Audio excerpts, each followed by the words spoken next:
Because if you are perfectly honest with yourself this day, and you observe what you are imagining in the course of one day, you'll be ashamed of what you imagine. And yet you are imagining things you do not want to happen. And yet you will give lip service to the statement, imagining creates reality. But I know that all of us are victims of habit. And we get into the habit of this internal conversations that are not pleasant. And we think that no one observes, no one sees. So man has a very weak memory, and he doesn't remember when he did these things. But there's a depth in man who does not forget. We are warned in Galatians, be not deceived. God is not mocked. As a man sows, so shall he reap. Then we are told by the poet, you see yonder fields, the sesamum was sesamum, and the corn was corn. The darkness and the silence knew, and so is a man's fate born.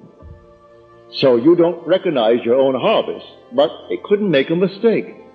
Everything is after the identical seed. You plant a seed. What seed was it? Well, you've forgotten what it was. Well, wait till the tree comes up, you'll know. Because it can't be other than what was planted. If I plant an oak, well then, the oak is going to spring up into the oak tree. If I plant that sort of an acorn, that's going to be the oak tree. But if I plant something else, well then wait. If I've forgotten what I planted, wait, the harvest will show me. And man denies his own harvest. So I'm telling you that your own wonderful human imagination is God. It's the God of Scripture, the only God. Whether in the Old Testament you call him the Lord, or call him Jehovah, or call him God, or in the New Testament you call him Jesus, it's the same thing. This is the creative power in man, and that creative power in man is man's own wonderful human imagination. Why repeat unnumbered stories that I've told you in the past? I could start with new ones, but what? You know the technique. And the technique is simple.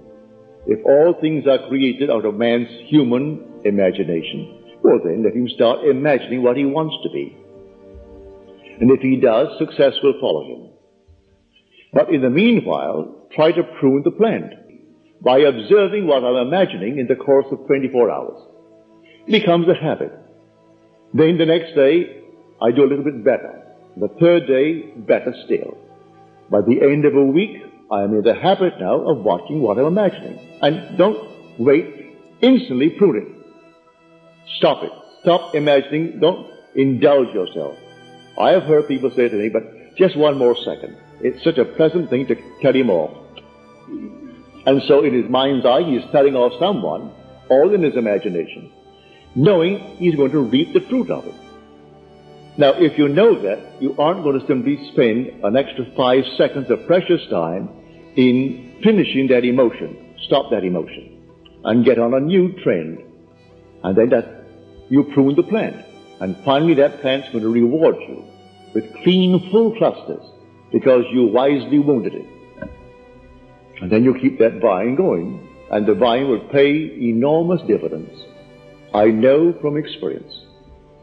When you go to bed at night, let your last thought be something noble, something wonderful, that you are now, or those you love are now, what you would like to be, and drop off into the deep in that state, and make it a habit. As we are told, you plant a seed, and then the seed becomes an act, and the act becomes a habit, and the habit becomes a character.